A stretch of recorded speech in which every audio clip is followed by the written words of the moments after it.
Do outro lado da esplanada, o atual presidente sobe o tom e solta a frase que incendiou ainda mais o clima político no país. Não vou entregar a presidência para um bando de malucos. Porque eu não vou entregar esse país de volta àquele bando de malucos. Palavras que escancaram não só o desprezo pela oposição, mas também o apego ao poder e que sinalizam o desejo de dar um verdadeiro golpe na democracia. No The Wall Street Journal, o STF deu um golpe de Estado no Brasil. A jornalista Mary O'Grady, vejam só. Que neste momento o Brasil está a ser governado por absolutos criminosos, mas do pior que existe. Quisei muito, investiguei muito e quanto mais eu pesquisei fundo, mais assustado eu fiquei com a tamanha dimensão do golpe que foi dado no Brasil pelo Poder Judicial, com as ligações que o Poder Judicial tem ao narcotráfico, aos criminosos e esse mundo obscuro. Glória a Deus por isso, meus amados. O grande dia chegou para a nação brasileira. Nós vamos ver a justiça no Brasil. Os 5 golpes revelados por Sérgio Tavares ao mundo. O mundo vai saber da verdade. Você viu aí que já está aparecendo até as imagens dia 8 de janeiro. E vamos ver, amados patriotas livres, em nome de Jesus. É muito importante você deixar seu like e compartilhar esse vídeo, o máximo de patriotas. Assista até o final, queridos. Os faraós vão cair por terra. E nós vamos cantar o hino da vitória. O que o Sérgio Tavares revelou ao mundo vai chocar a nação brasileira. Como uns dos maiores criminosos à face da terra, que é isso que eles são. O STF é uma quadrilha, é um gangue, e este documentário fala a linguagem que nenhum outro documentário fala. Ele chama as coisas como elas são.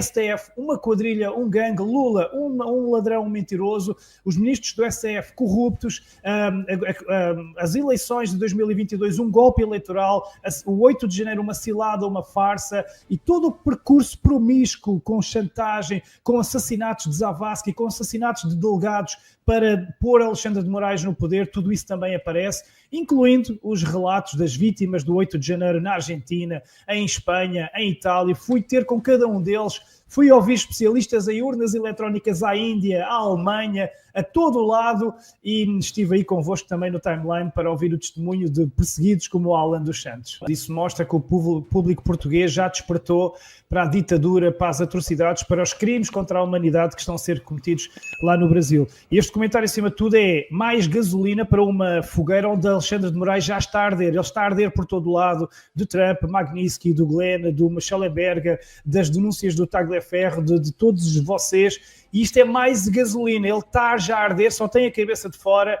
e eu quero com isto ajudar a que ele arda de vez no inferno, porque é um criminoso a uma escala galáctica. Mas ver tudo junto é aterrorizante. Eu não consigo perceber como é que é possível isto estar a acontecer no Brasil.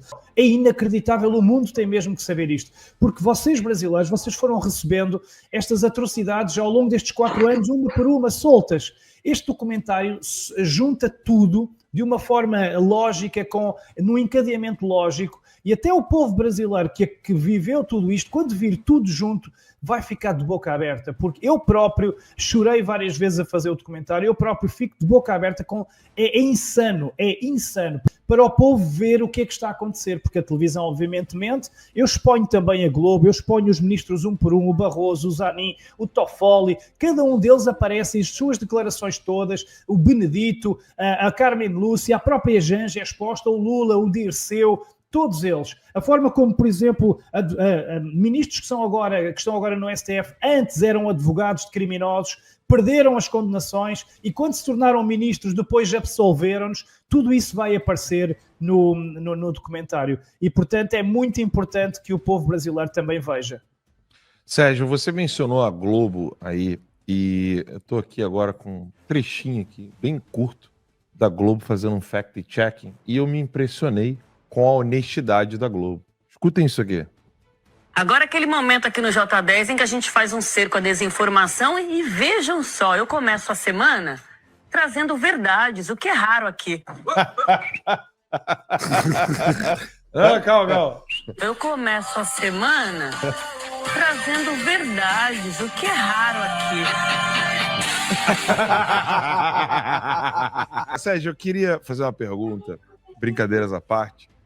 o povo da Europa. Eu sei que Portugal, a gente tem o Chega, o seu trabalho tem sido crucial para despertar o povo português, mas na Europa como um todo, esse documentário visa levar para as pessoas a gravidade da situação do Brasil hoje, para que não se repita o que está acontecendo no Brasil hoje na Europa? Exatamente. E posso dizer que na Europa as coisas evoluíram muito neste último ano. Para o documentário eu entrevistei em Madrid o Santiago Abascal, ele é o líder do Vox, é o André Ventura de lá de Espanha, que me dizia: Sérgio, aqui em Espanha infelizmente as pessoas ainda não sabem muito bem o que é que se passa no Brasil. Eu já sei, eu tento mostrar, mas pouca gente sabe. E eu notei, das 2 vezes que eu fui ao Parlamento Europeu, uma vez o ano passado e outra vez agora, há um mês atrás, eu já notei uma diferença muito grande, muito mais eurodeputados já cientes do que se passa no Brasil. Mas ainda há um desconhecimento muito grande. Porquê? Porque as televisões não só não mostram, como aldrabam e desvirtuam a verdade. Dizem que Lula é bom, que Moraes é bom, que Bolsonaro merece ser preso. E, portanto, este trabalho é essencial que chegue à Europa. O que eu quero é que nos cafés, nos restaurantes, as pessoas aqui falem do Brasil como falam da Coreia do Norte, como falam da Venezuela, que as pessoas saibam o que é que se passa, que as pessoas fiquem de boca aberta. Epá, já viram o que é que se passa no Brasil? Já viram a Amazónia está a ser desmatada como nunca e agora os artistas estão calados? Porque também isso aparece tudo. Eu fui buscar minuciosamente tudo. As imagens da Globo a festejar a vitória de Lula como se tivessem vencido o Screte, as imagens dos prisioneiros a festejarem a vitória do Lula porque ele ganhou 4 em cada 5 votos, a imagem no 8 de janeiro dos patriotas a protegerem o património, os infiltrados a fugirem pelas traseiras quando os patriotas estavam a entrar nos prédios, tudo isso aparece. E então é muito importante aqui que na Europa vejam este documentário, porque infelizmente, embora eu tenha lutado tanto, ainda há muita falta de consciência para o que se passa no Brasil. O Santiago Abascal foi-me direto, há poucos meses atrás, quando eu entrevistei: Sérgio, em Espanha as pessoas ainda não sabem. E então eu quero que quando este documentário saia, e que depois será traduzido em espanhol, em francês, em alemão, e por isso é que eu vou levá-lo agora nas próximas semanas a Madrid, a Paris, a Londres, a Milão, a Roma, precisamente para isso, que é para trazer os deputados locais, os artistas, os influencers, o público local, para que eles vejam e depois espalhem a mensagem. O cerco vai apertar. Eu tenho orgulho, tal como vocês aí nos Estados Unidos, eu ser também uma célula aqui na Europa, nesta luta, neste cerco aos criminosos morais. Porque fazer este documentário fez-me perceber ainda mais a dimensão dos crimes que ele está a cometer. E eu tenho a impressão que nem o próprio povo brasileiro, que acompanha isto há tanto tempo, tem noção da dimensão. É mau demais, é grave demais. E o mundo tem que saber. Que é importante também que as pessoas entendam que houve um golpe eleitoral monumental nas eleições de 2022. E neste documentário eu desmonto os 5 pilares deste golpe, mas demonstrados mesmo com factos e com pormenores. E os 5 pilares foi o primeiro em 2021, com o boicote do Barroso ao voto impresso. A PEC da Bia Kici já estava aprovada, já tinha a maioria. Ele foi sabotar diretamente à Câmara dos Deputados e depois reunindo com os líderes dos partidos na véspera da votação para chantagear e para alterar o voto. Isso foi o primeiro pilar, porque ao não conseguirem que nas urnas eletrónicas saísse comprovante, porque o voto impresso não queria acabar com as urnas eletrónicas, queria só juntar às urnas eletrónicas um comprovante em papel. Isso deixou o STF em pânico e eles conseguiram boicotar isso. Isso foi o primeiro pilar da fraude. O segundo pilar da fraude foi o trabalho da imprensa, desde o Radiolão, as inserções na televisão, os direitos da resposta, o tratamento desigual. O terceiro pilar foram as redes sociais e a interferência externa, e eu mostro as agências todas, as ONGs brasileiras, estrangeiras, todas que participaram nesse golpe das redes sociais. O quarto golpe da eleitoral foi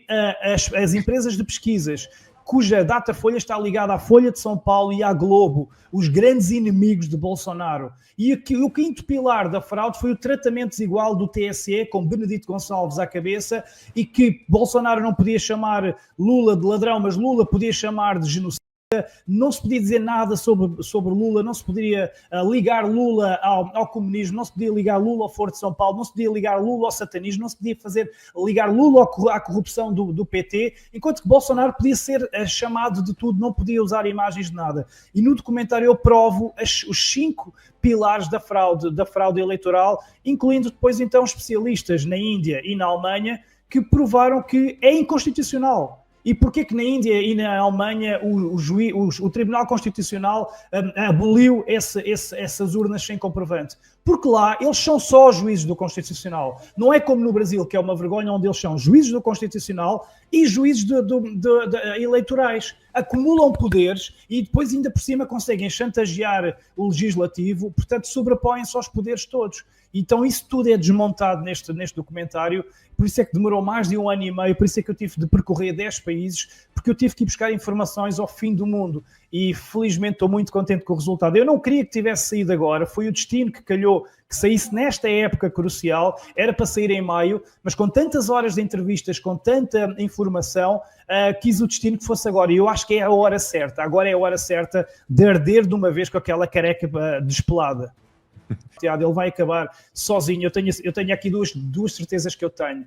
Primeiro é que Bolsonaro vai ser libertado, vai concorrer às eleições de 2026 e, em segundo lugar, para Moraes só há 3 possíveis finais. Ou ele vai ser preso, ou ele vai se suicidar, ou ele vai ser morto. Não vejo outro final para ele, não há outra hipótese.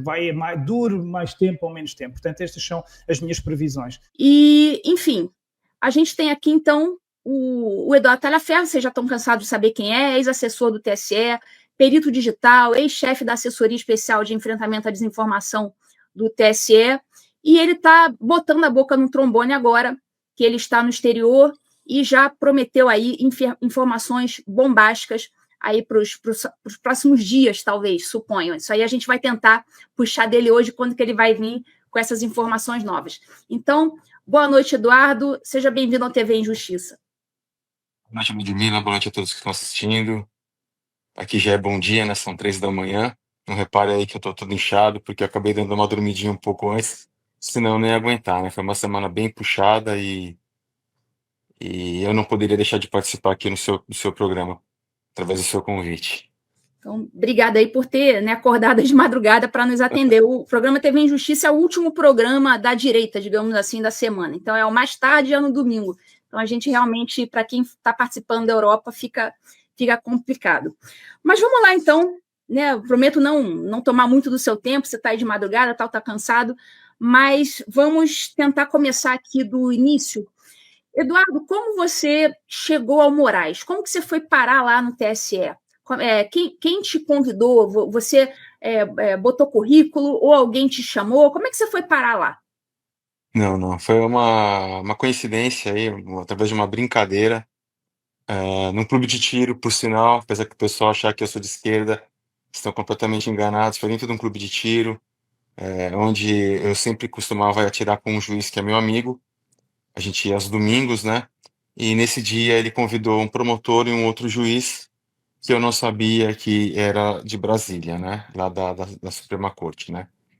E numa simples brincadeira de mesa, após os treinos lá, fiz uma brincadeira e despertei a atenção dele, e ele levou todo o meu conhecimento, né? Olhou meu currículo, me acompanhou, levou meu conhecimento à Suprema Corte lá para poder me apresentar. Daí então eu fui introduzido lá dentro, né? Dentro do Tribunal Superior Eleitoral. A princípio era o Supremo Tribunal Federal, mas depois foi alterado para o Tribunal Superior Eleitoral. Certo. E então, primeiramente, você foi ser perito no TSE, é isso? No gabinete do Moraes, ou você foi para algum outro gabinete antes? Na verdade, era para eu ser perito no gabinete do Moraes, no STF. Aí ele passou a presidência e me convidaram, né? Me chamaram para poder ser chefe de gabinete no TSE. A princípio, eu fiquei meio receoso, porque eu não sou um bom administrador, e para administrar um gabinete não é tão fácil. Mas entre eu ter o meu nome lá e alguém tocar, eu preferia mesmo tocar.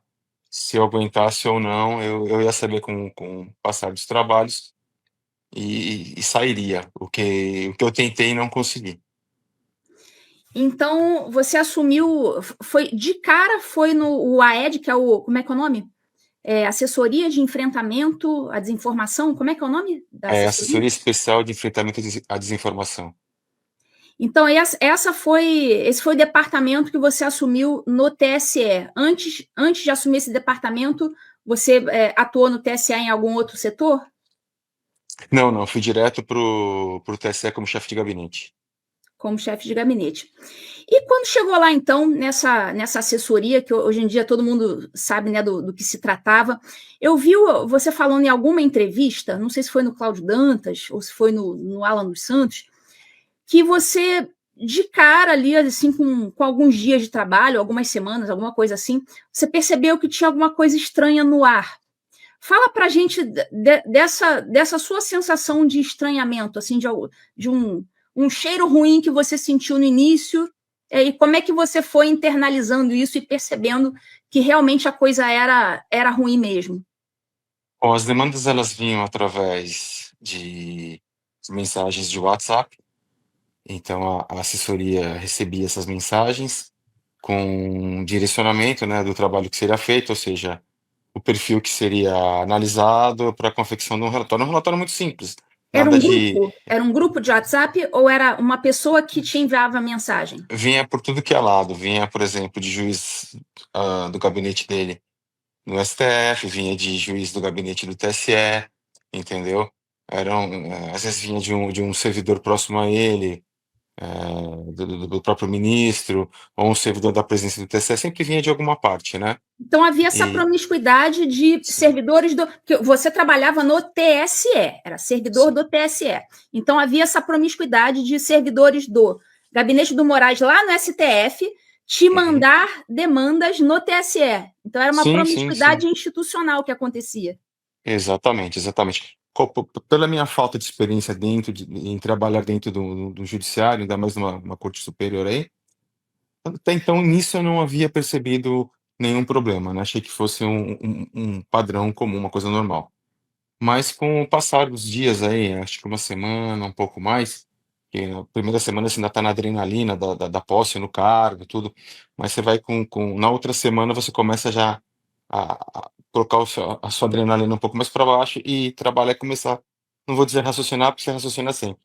Aí eu percebi que só chegavam demandas de direita.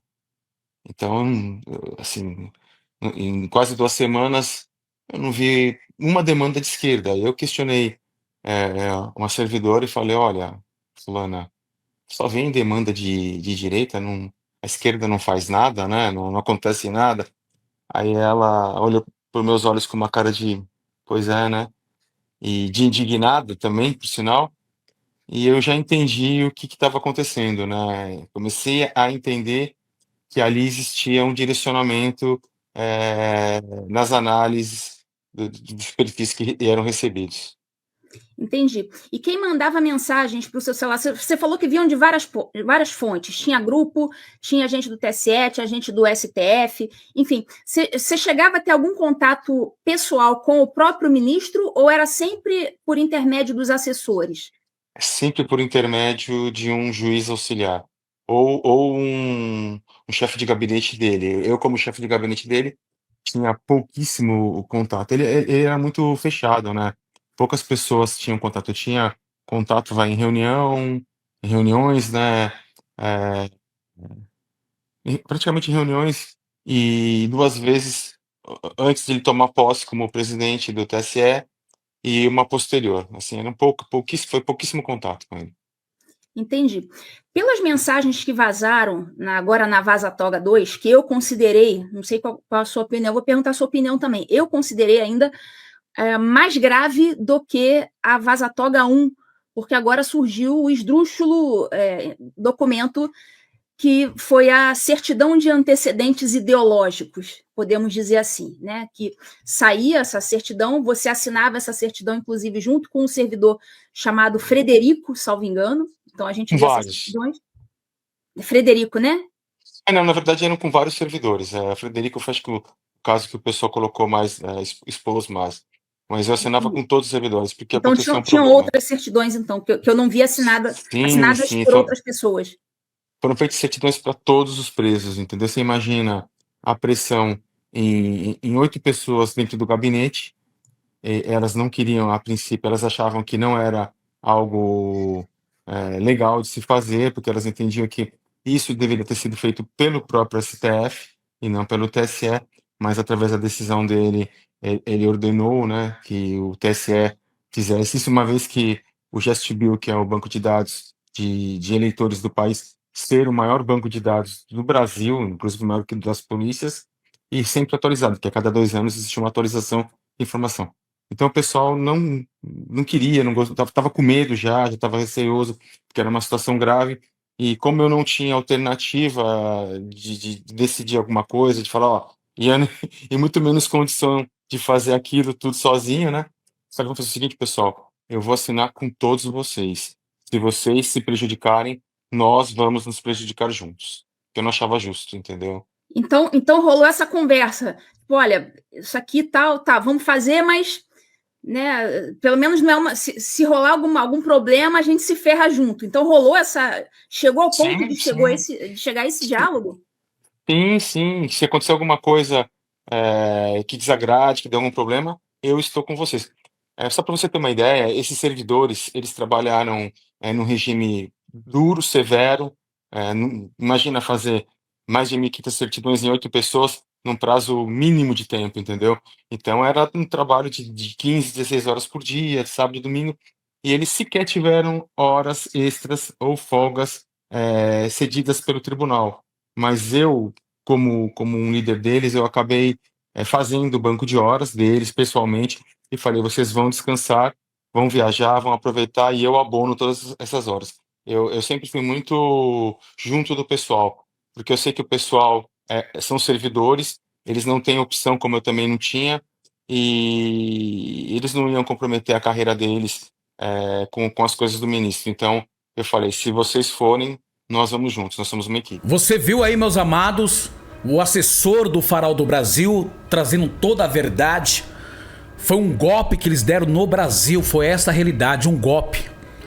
Graças a Deus, meu amado, logo logo nós vamos ver os patriotas nas ruas. Você acredita nisso? Dê seu comentário. O Trump deu um basta para esses ditadores do Brasil. E vamos ver, meu amado, o Brasil livre dessa ditadura. Graças a Deus que esse assessor do Farol do Brasil tinha todos os arquivos, meu amado, do dia 8 de janeiro. Com certeza vai ter prisão, meu amado, para os capa-pretas. Eles estão apavorados. Brasil, nós vamos ver os patriotas livres, cantando o hino da vitória, as famílias felizes e o Brasil liberto. Sabe por que o Brasil vai ser liberto? Porque o Brasil tem uma promessa de um grande avivamento e esse avivamento vai acontecer. Eu quero desafiar você a compartilhar o máximo de pessoas, deixando seu like e dar um glória a Deus misturado com aleluia.